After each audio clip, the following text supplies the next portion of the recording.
Second thought that changed the mind is impermanence of life. Right?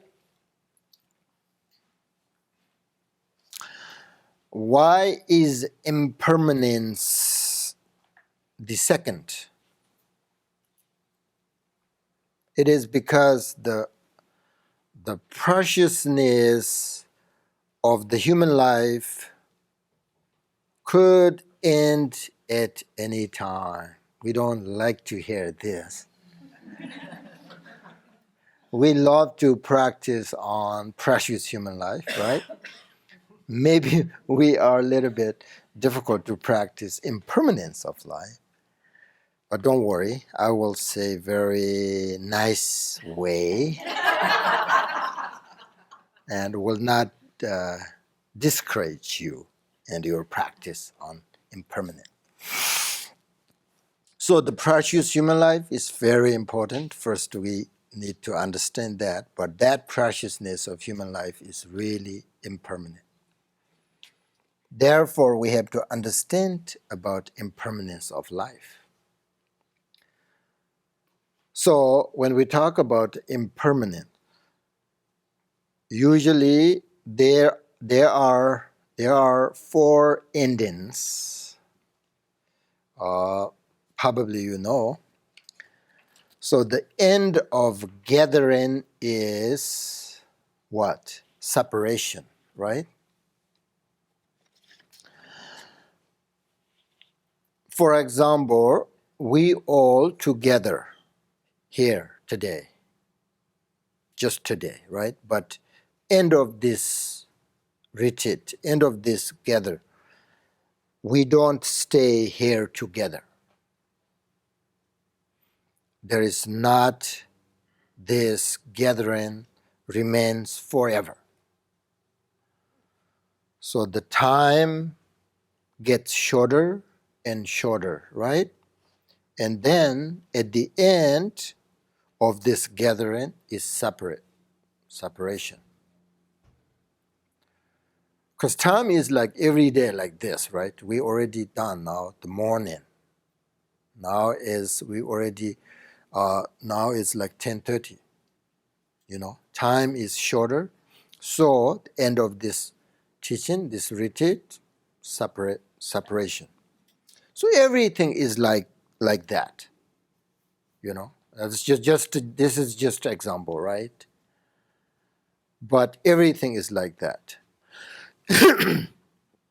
Our family, our friends, our society, etc. Everything is like that. So think about, for example, one day our father passed away, then another day our mother passed away, then another day our brothers, sisters, whole family go that way, right? And the same thing, our friends and everything like, you know, first we gather together. And then that gathering is not forever. So the end of this gathering, then everybody go different directions following their karma. Right? So then next life, maybe again. You have the family again get, maybe not. Very uncertain. So it's the end of gathering is separation.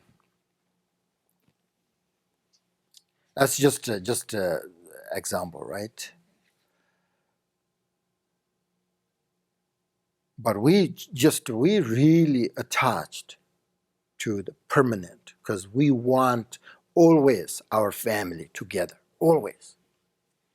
But that's not happen, you know. So we have to let that go of that permanent idea. We have to let that go. Otherwise make us sad if we don't understand this. Then the end of accumulation is exhaustion. So no matter how much we get, we accumulate. we will lose them at the end. Like money is a good example, right? Money is coming, going, coming, going. Don't attach really seriously with money. So money is coming and going.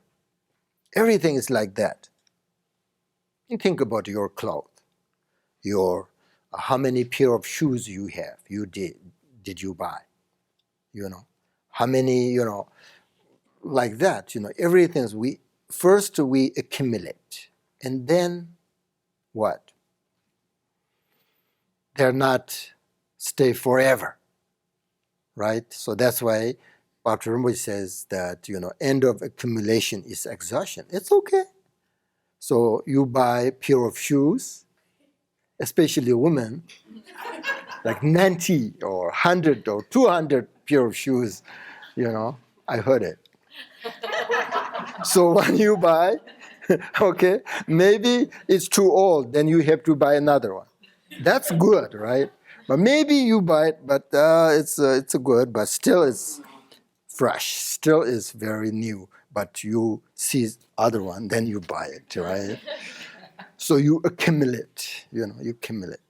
But at the end, just they're not stay forever, not forever.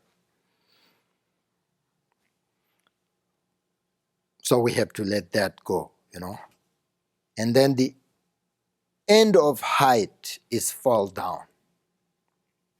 No matter how high we reach, how high position we own, how high we get, it doesn't matter, and it doesn't remain forever, really. I watched a video of this, the guy, the Saddam, right? Saddam's life. It's really sad. He was very a president, right? He was a high position for a few years, and he did really bad things for other people. And also, he owns everything. He owned everything. He's a very powerful person. But at the end of his life was very suffering.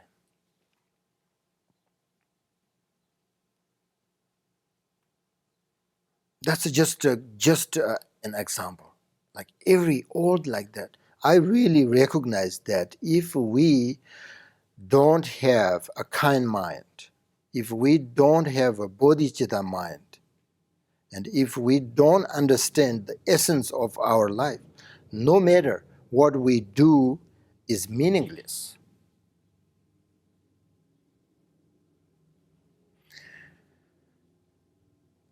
So that's why, again, we remember Dharma.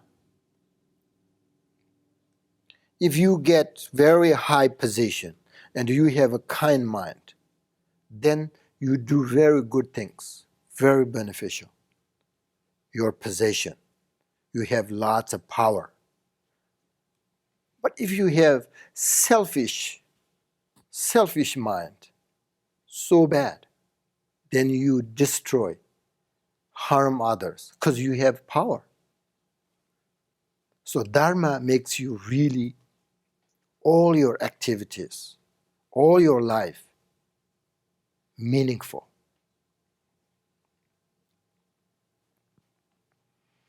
So end of high is fall down. It's just you never stay forever there. And then the last is the important one. The end of birth is death. Right? That is what we're talking today here. Whenever there is a birth, then death is the only natural consequence. Yes.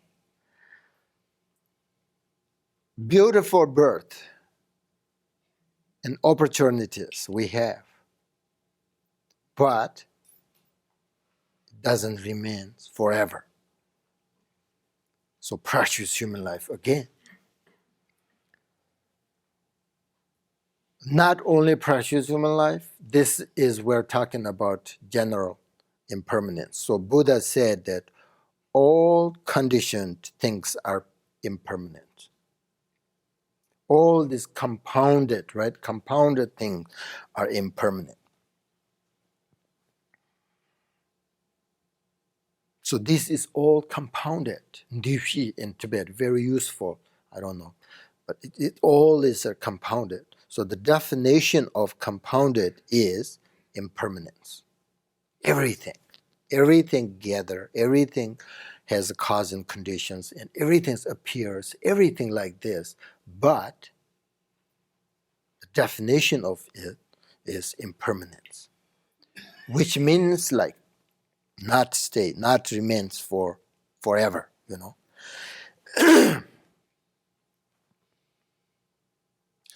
Most people think that the impermanence of all things is unpleasant. So that's why they don't want to hear in fact, they would rather ignore it, right? We ignore, oh, don't thinking about impermanence. Because if we think about all this impermanence, like four endings, like this, you know, they think they are scary, you know. People don't want to investigate in them, how things changing, you know, and impermanence. People don't want to investigate them because then they get kind of panic and scary, you know, scary. They're scary. But Buddhist point of view, you know this, right? It opposite. It opposite of that. Because not investigating impermanent, don't understand impermanence is negative. Is negative. Ordinary people think that investigate impermanent, understand impermanence is negative, right? But Buddhist point of view, that is positive. If you understand impermanence, is positive.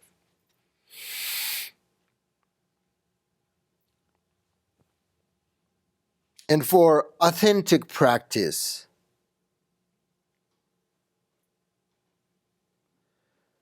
it is so important to understand impermanence of life.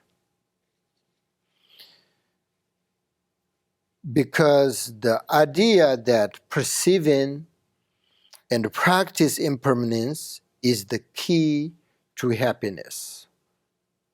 Because it brings us a lot of benefit to thinking about impermanence. Because less stress, less attachment, less craving, less grasping, right? If you understand impermanence. Because then you understand, oh, it's not forever. This is not forever. So you sort of let go your attachment. If you have a really difficult situation, you think about impermanence, oh, this is not forever. So less stress. Less stress.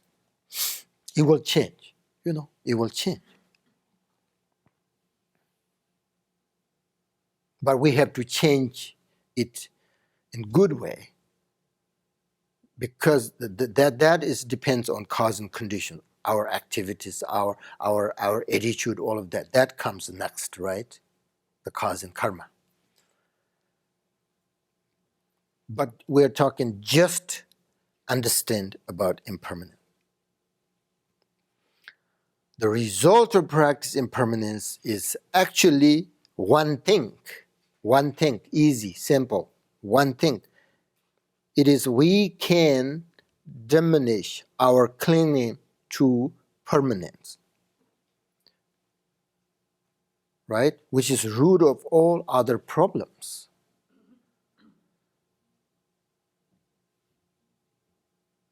Because when we look at the world, this samsara around us, and most of it seems solid and permanent, right? Because we don't recognize the subtle very subtle, impermanent. Then everything seems solid, and we also think we are permanent. We are permanent. We are the same person continuing from birth to death. And maybe beyond that, So we spend all of our time hoping and worrying about our future, as if we are going to live forever. That we have. That's the idea we have. Because of the idea of permanent. We just don't recognize the life gets shorter every month, every day, every minute.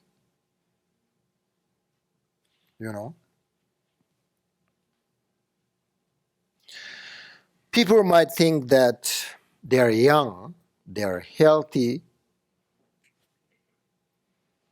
so I'm fine. But Buddhist point of view, this is no guarantee that you will not die. There is no guarantee.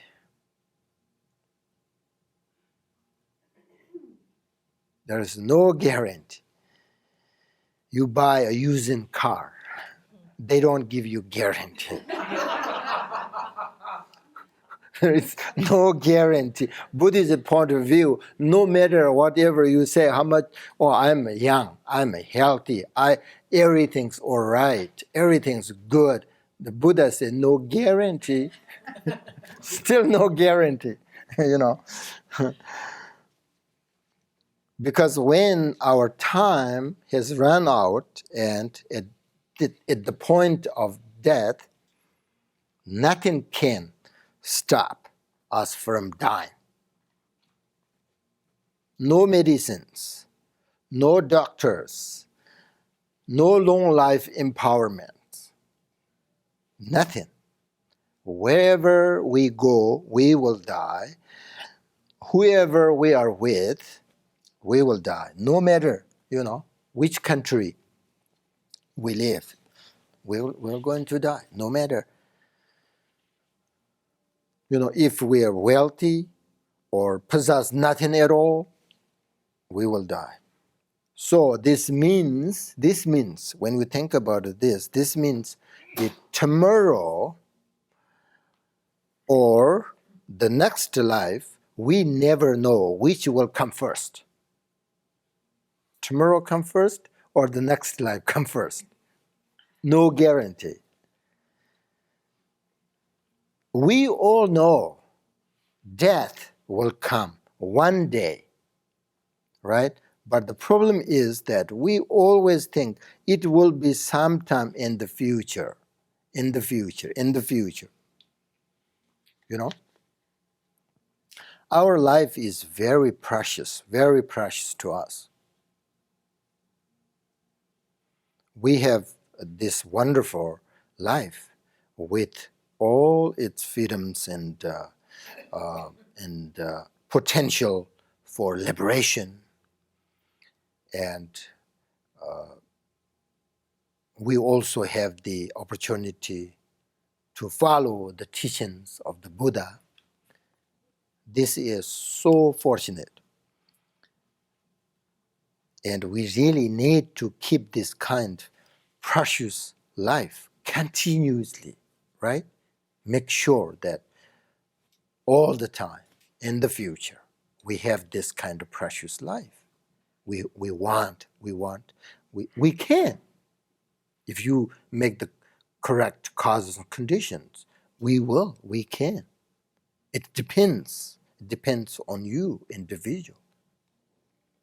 We want, right? We want keep this precious life continually, forever, permanent. Forever we want. So,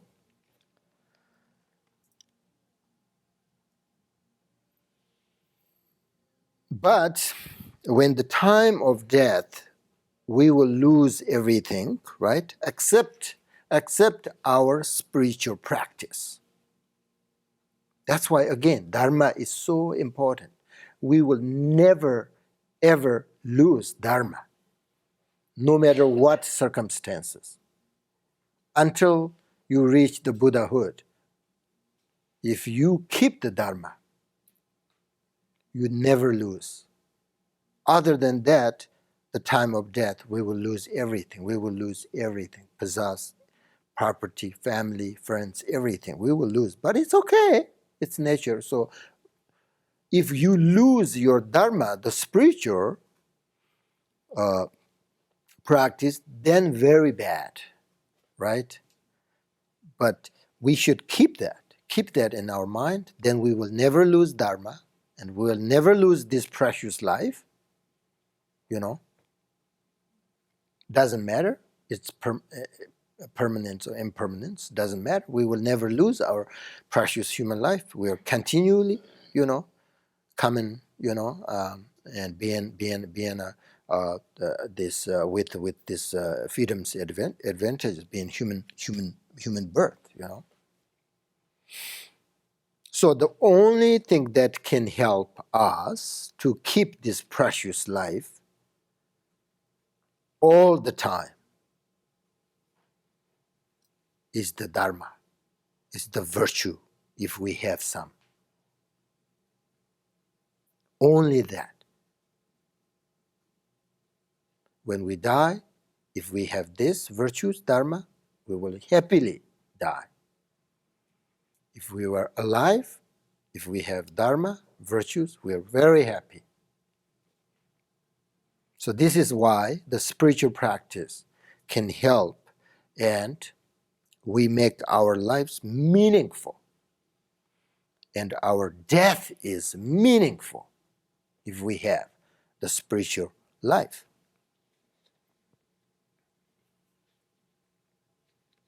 Many people, think that,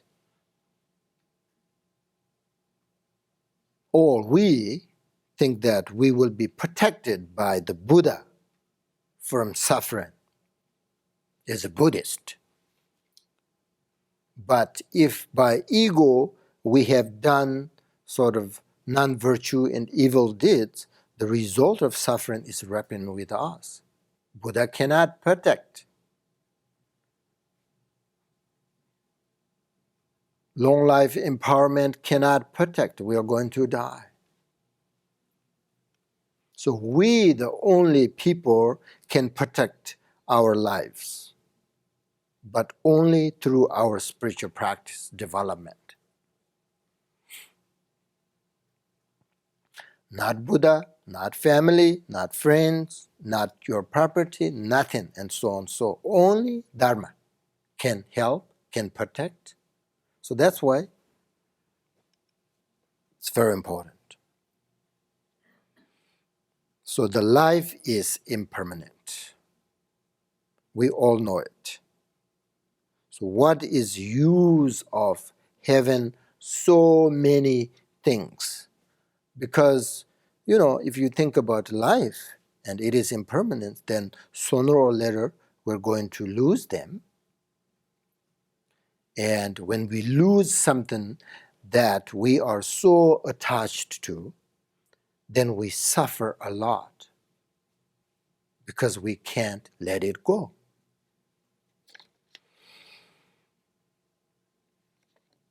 So this is a good way to understand impermanent. We should look at time, because time is involved with the nature of change, right? So everything and time are related. So these two have a very close connection. So we have 3 times, right? The past time, which is gone. Then we have future time, which has not yet arrived. Then present time, which is in the continual, and also process of changing, right? So for example, there was this morning, and there was this morning's time, right? But that time is finished. And then, of course, there will be tonight and tonight's time. But that time did not happen yet. So we actually have only the present moment, this time. And this nature of the present moment is also changing and process of change, So if we look very closely, it constantly changes, right? It constantly changes. But we did not think it that way. We may know intellectually that things are impermanent and constantly change, but we don't perceive the things that way. That's the problem. That's the problem. And we tend to stay in a place we find comfortable, we find very safe, we find pleasant. We don't want them to change. That's the problem.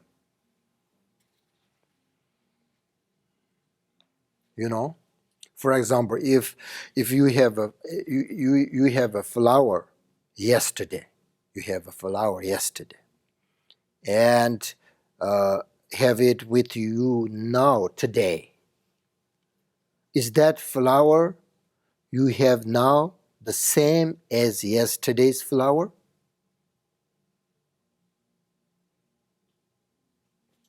No, completely different. If you look into all other disappearance, all these phenomena, they are like this. You will see that what is here now is not what was here yesterday. Same as your body, our bodies, and same as our lives, etc. So things do change from moment to moment, right? But this is something that we just don't recognize. We are seeing everything in a permanent way because everything looks exactly the same. You have yesterday's flower, you have it today, now, but looks exactly same. That's why we think it's permanent. This mistaken, looks exactly same. That's what we have. Oh, this is permanent. This mistaken mental process is the Buddhists called confusion. And this based on ignorance. Because we don't see and recognize the subtle change. So then we are confused. Oh, this is exactly same. I am the person today.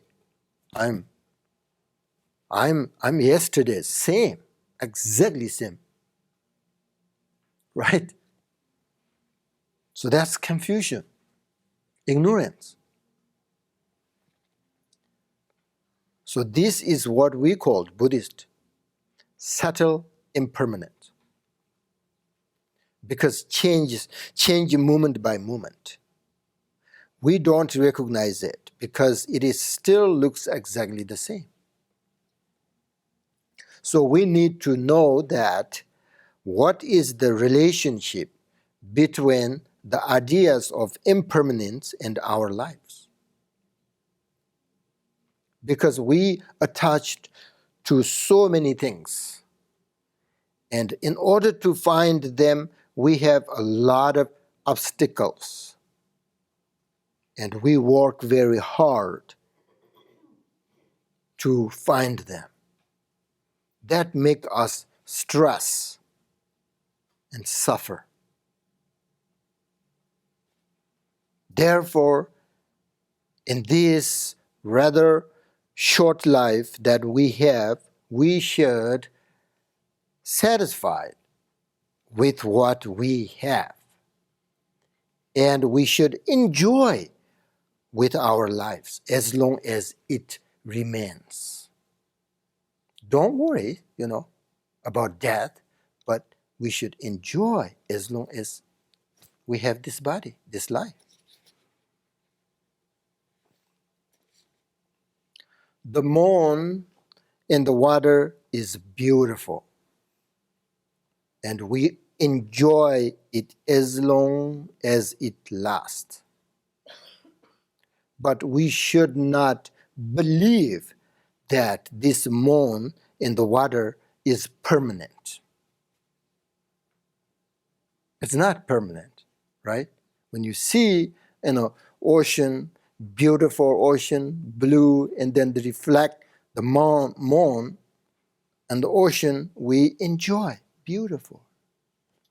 But the problem is we believe that this is permanent. We want to see that forever, all the time.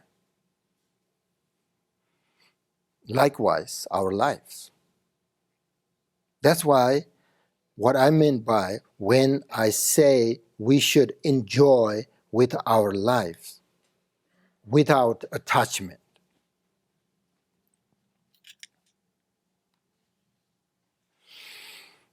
But in order to have that experience, we need to take Dharma practice in our lives. It would be really great benefit to us, individually.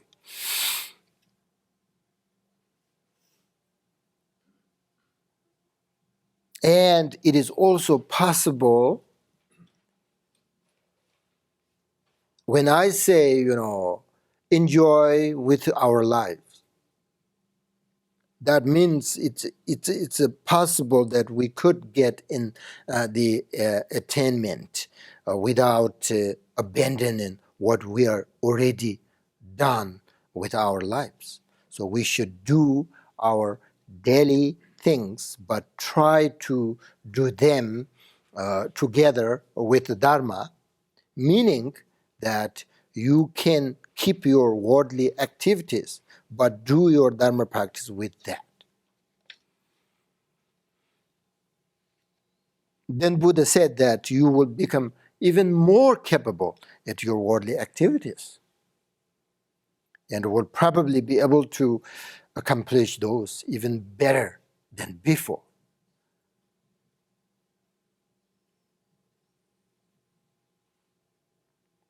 I really believe that then we will be able to accomplish our Dharma practice just through that. Then you don't have to really big change.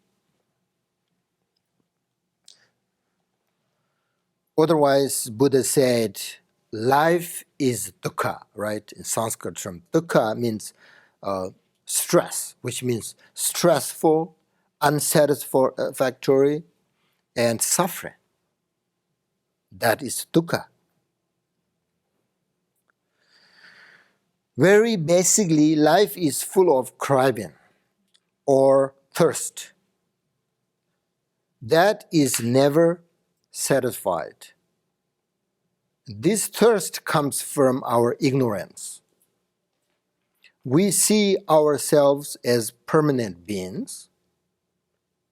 This is the primordial ignorance, and we go through life attaching to things, wanting so many things to last forever. But they don't last forever. That's the nature. And this makes us really sad, right? Really sad. We want them forever, but they don't stay forever. That makes us sad if we don't understand impermanence.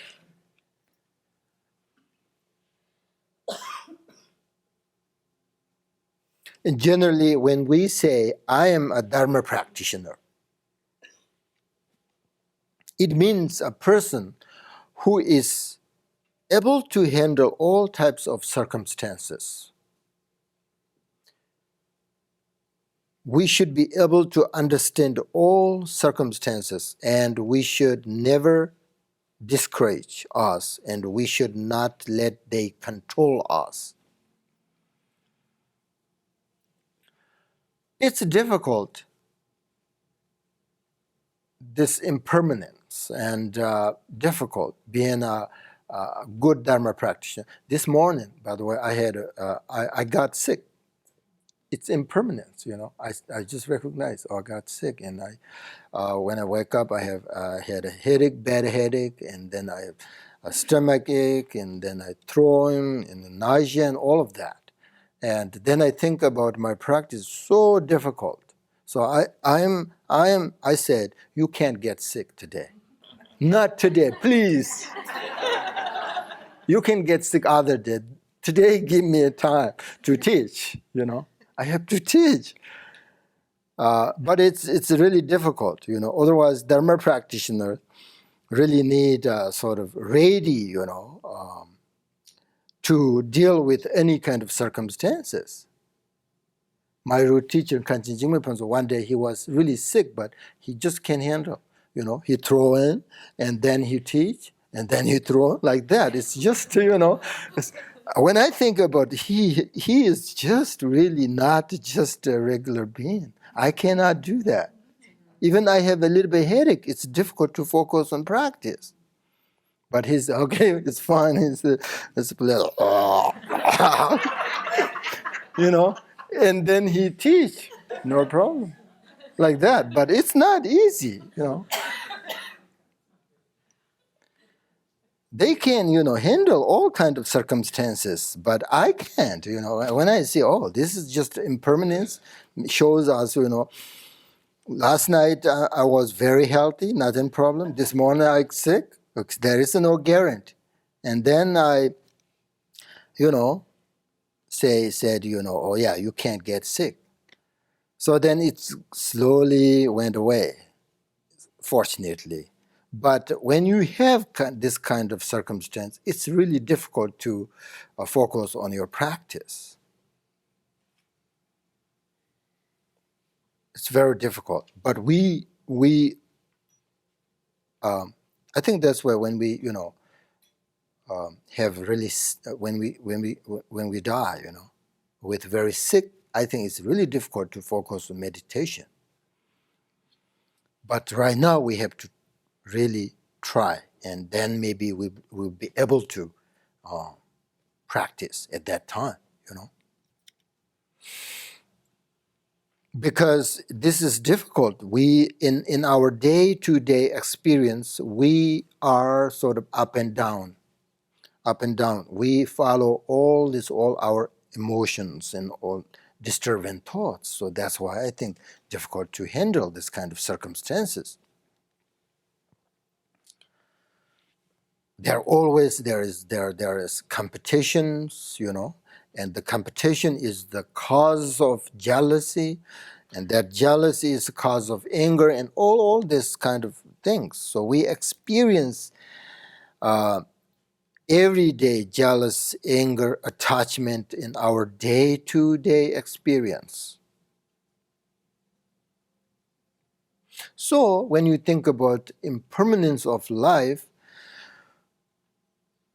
the idea of permanent of life is an illusion, right? Because permanent itself is an illusion. It doesn't exist. Only our, what do you call it, in our head and grasping. But it is not exist at all. Permanent is not exist at all. It's illusion. Always remember this and keep it in your mind. It helps us to have a better life, believe me, and better motivation towards others. And we will be more likely to want to help others and don't want to harm others. And the main thing is it's really help us to not worry about anything. I'm not worried. Are you worried? Are you worrying something? No, I'm not worried anything. It's just everything lets spontaneously, you know.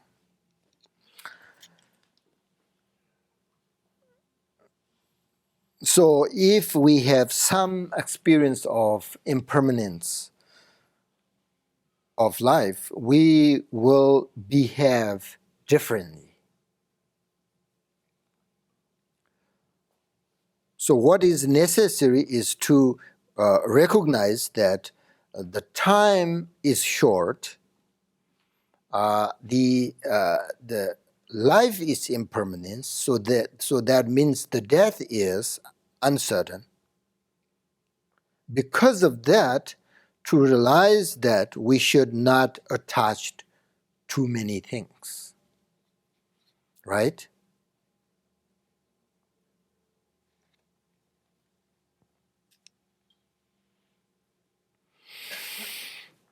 That's the point of the practice of impermanence of life. So the point is the time and life is connected. So the time we can see very short, right? 1 day, 2 day, one week, 1 month. It's just fast, really fast. Especially if you have a happy life, you know. So the time is short. So then our life is impermanent. So we never know what will happen. So that means we should try to less attach, less desire. Okay, now, again, we should practice impermanence for a few minutes. It's kind of easy to know that everything is changing moment by naturally moment, you know, like our life, the situation, the outside environment, everything is changing because of its nature. What is going on upstairs?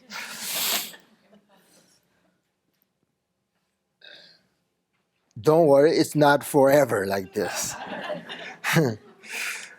So again, when you practice meditation, like your mind really sort of a strong power and lots of things going on, then first we have to just focus on just what we did, breath, you know, count. Not, you don't have to visualize anything, you don't have to focus on it, but just count for 7 times, and then it helps. It helps calm your mind, and then you start practice your main meditation. So this time, the paragraph, the 4 thoughts, this goes with other 4 thoughts. Any section when you meditate, you should say first this. Think about your entire lineage, right? And then after that, you have to meditate on impermanence.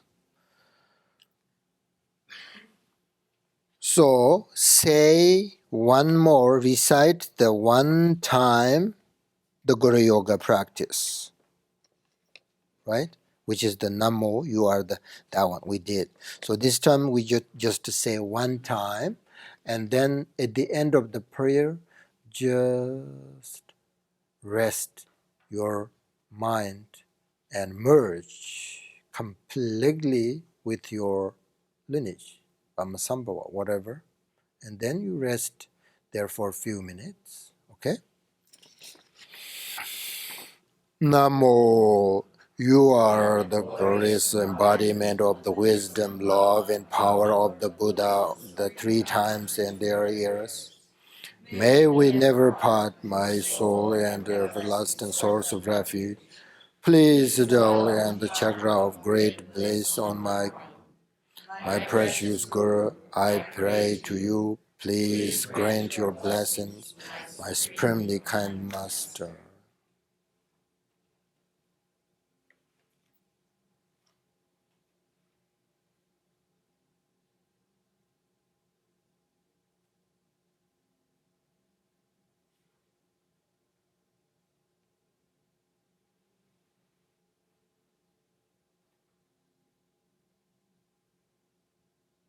Okay? Just to relax on your awareness, nature of your awareness this time. This is really good because then you uh, need the blessings from your kind masters, right? So each time you should say this three times if you want, or one time, and then just to relax for a few seconds there, right? And then you start thinking the uh, the impermanence, for example, in this case, impermanence, right? So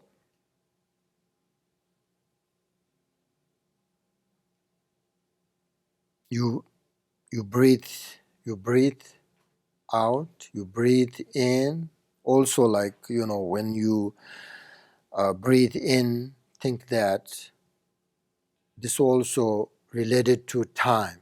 So when you breathe in, think that one moment of your breath is sort of continual and it process to change.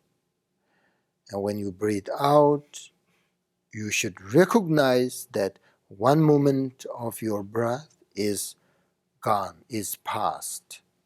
Like everything like this, all our life is like this. So take that example, right? It's easy. When you breathe in, it's continual and process and changing, right? And then when you breathe out, it's gone.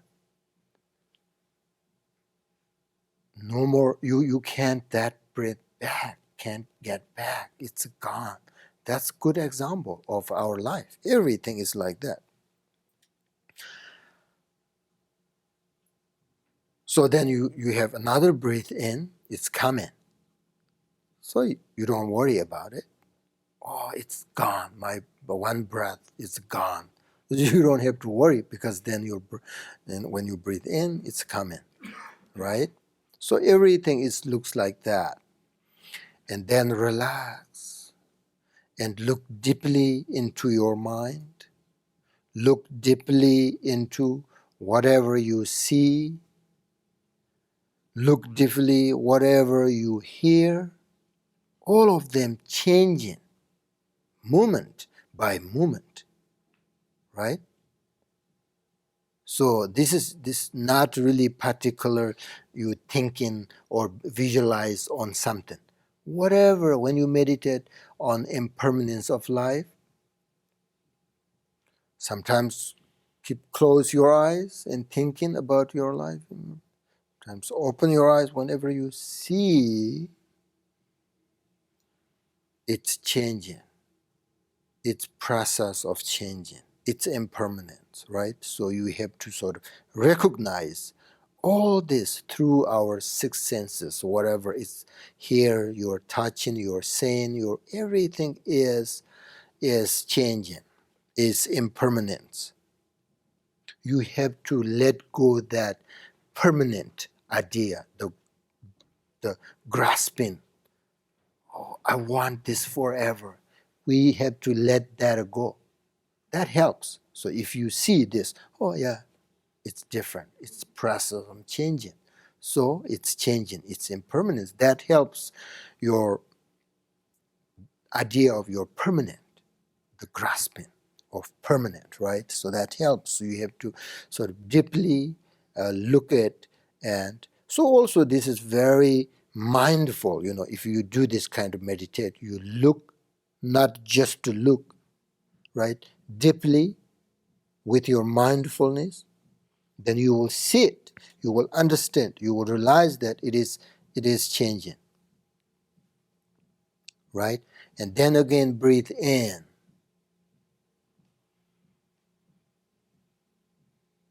like that. So focus on your breath. Breathe out and look deeply into something you see or hear something deeply. It's changing. It's moment by moment. It's changing. It's different. So then you have no idea what is permanent. What is permanent? There is nothing permanent, right? So then you do this. This is easiest way to practice impermanence, and accept whatever arises. Whatever arises, accept without sort of reacting sort of emotionally.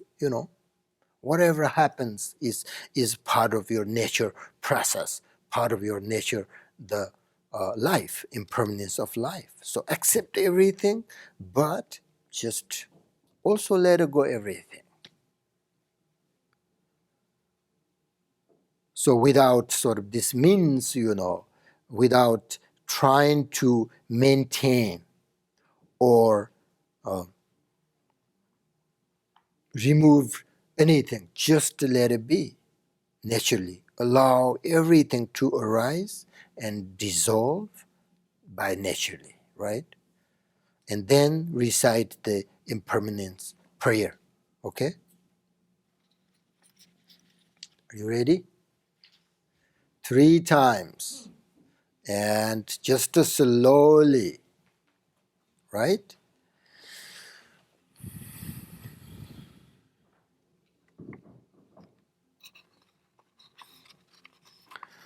You ready? The appearance of this life are like the mere experience in a dream, so that I may sincerely remember death and impermanence. My precious Guru, I pray to you, please grant your blessing. My supremely kind Master, the appearances of this life are like the mere experience in a dream, so that I may sincerely remember death and impermanence. My precious Guru, I pray to you, please grant your blessings as my supremely kind Master. The appearance of this life are like our so that I may sincerely remember death and impermanence. My precious Guru, I pray to you, please grant your blessings, my supremely kind Master.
Very good.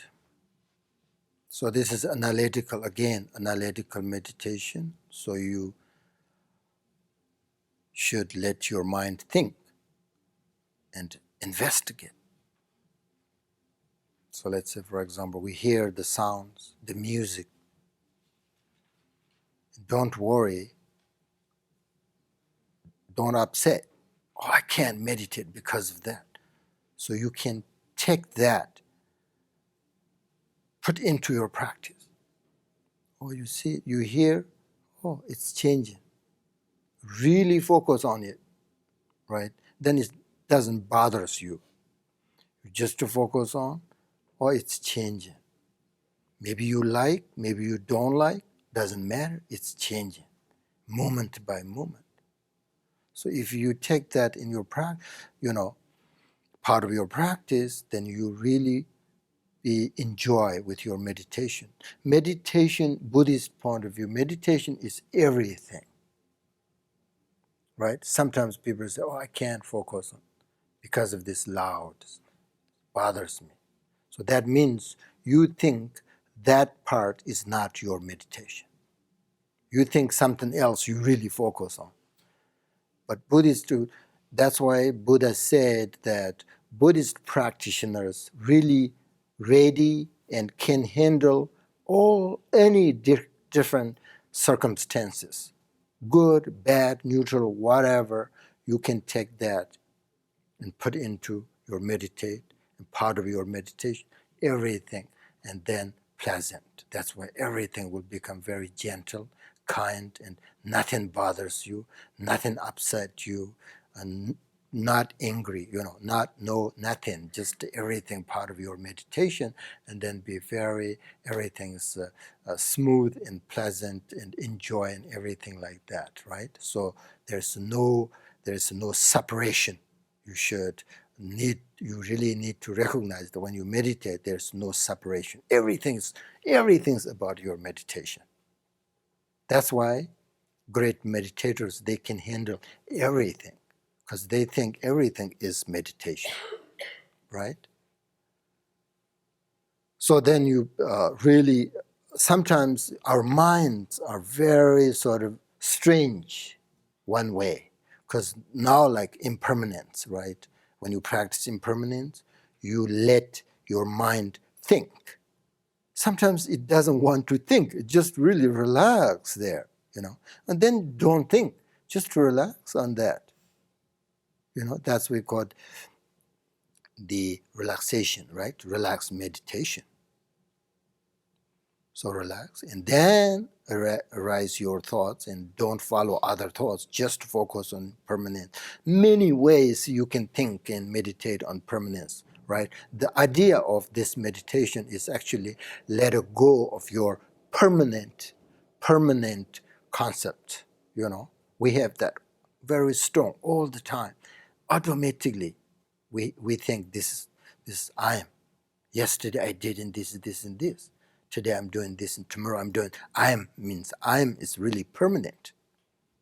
But actually we are different people all the time. It's changing. So that helps the grasping, the attachment, let it go. So that's the point. To practice impermanence of life is the point is that this practice is eventually you can let it go. Less attachment, less desire.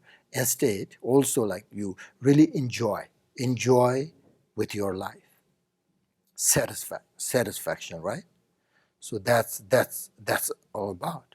And then if really difficult to rest, meditate, or if really difficult to analytic meditate, both difficult, then you say this, that means you are missing something. What you miss the blessings from your lineage, your teachers. So then you say, this prayer, right? So then you say this prayer, please, my precious Guru, I pray to you, please grant your blessing, my supremely kind master. And then you think them with your devotion, and 3 times, and then you just relax and let them dissolve in your mind and merge, and then you meditate. And sometimes it really help.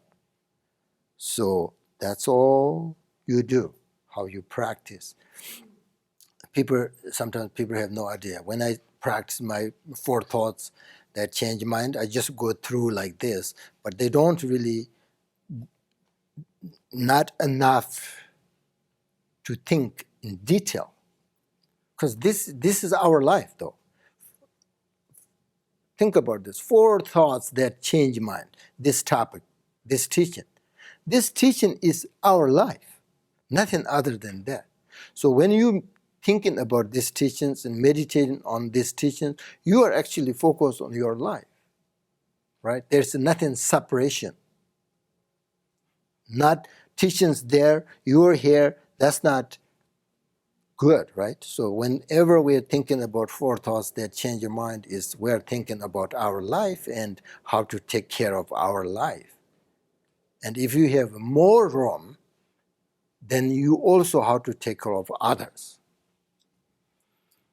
That's all about. So now, well done, the second teaching in meditation. So this is not enough meditation, but this is now you know how to meditate. So you can meditate on 1 hour, 30 minutes, 10 minutes, whatever, every day. Thank you. Now the dedication, and then we have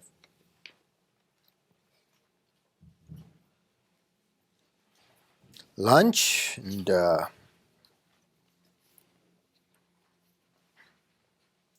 okay there. May I attain in each and every life the sublime virtues of existence and peace. May I pursue flawless mindset altruism, working for the welfare of others on a vast scale. Through this very merit mind, may every single sentient being eliminate all forms of negativity and practice virtues forevermore. May supreme precious Buddhista take birth where it has not risen, where it has risen, may it never win, but continue to grow forevermore. May I, in all my life, no matter where I am born, obtain the 7 qualities of the apple realms of existence. May I meet the Dharma immediately after taking birth and have the freedom to practice perfectly. May I please the sublime gurus and day and night dedicate myself to the Dharma by realizing Dharma and practicing its innermost essence. May I cross the oceans of conditioned existence in this very life. May I teach the sublime Dharma perfectly and never become weary and tired of benefiting others innocent by my own impressure and all compassion activities with others. May all.